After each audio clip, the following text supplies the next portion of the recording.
Bismillahirrahmanirrahim. Assalamualaikum warahmatullahi wabarakatuh. Nama saya Marwina. Saya ingin mempresentasikan atau ingin menjelaskan tentang perkembangan otak anak dalam Al-Quran. Sedikit pengantar singkat tentang pentingnya perkembangan otak anak menurut pandangan Islam yang dijelaskan dalam Al-Quran. Menyatakan bahwa Al-Quran memberikan petunjuk mengenai bagaimana manusia, termasuk anak-anak, berkembang dari tahap janin hingga dewasa. Dalam Al-Quran menyebutkan tentang tahap awal kehidupan manusia, dimulai dari nutfah atau air mani yang bisa dimaknai sebagai bagian dari perkembangan otak dan tubuh anak. Konteks ini, anak mulai berkembang bahkan dalam kandungan. Dan Al-Quran juga menjelaskan bahwa Allah telah memberikan potensi kepada manusia berupa indera dan akal.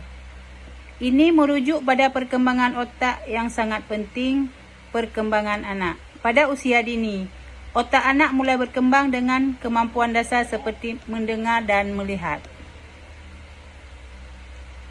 Di sini dijelaskan bahwa perkembangan otak anak dimulai dari tahapan janin dengan pengaruh yang besar dari makanan dan stimulasi ibu.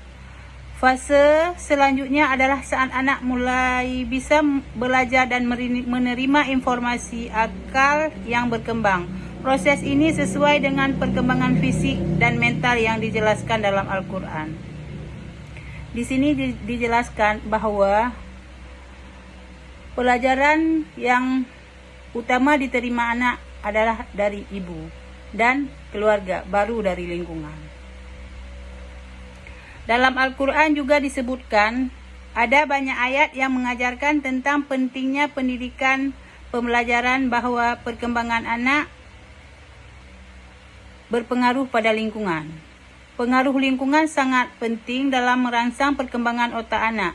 Memahami pemahaman anak, lingkungan yang penuh kasih sayang, perhatian, dan pendidikan yang baik dapat merangsang perkembangan kognitif dan emosional mereka.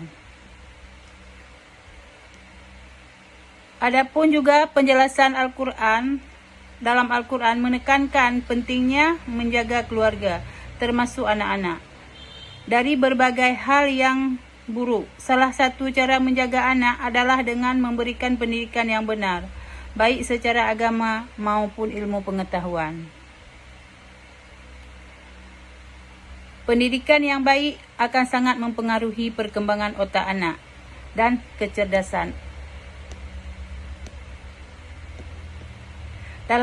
Dalam Al-Quran juga memotivasi umat Islam untuk belajar dan mencari ilmu. Ini menjadi penting untuk perkembangan otak anak. Otak anak berkembang dengan lebih baik melalui stimulasi pendidikan yang baik. Anak adalah kertas putih, dia akan meniru. Apa yang kita buat, dia akan meniru. Apa yang dia lihat, dia akan meniru. Perkembangan otak anak merupakan bagian dari kehendak Allah. Stimulasi dari ibu, lingkungan, pendidikan sangat berpengaruh terhadap perkembangan otak anak. Al-Quran mengajarkan pentingnya pendidikan yang benar dalam membentuk kecerdasan dan akal anak.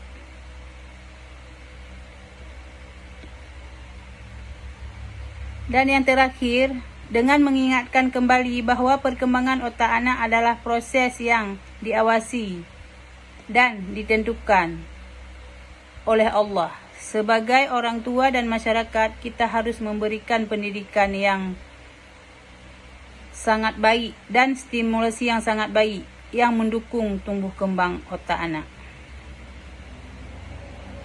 Demikianlah penjelasan tentang perkembangan otak anak dalam Al-Quran. Lebih dan kurang saya mohon maaf. Wabillahi taufiq wal hidayah. Wassalamualaikum warahmatullahi wabarakatuh.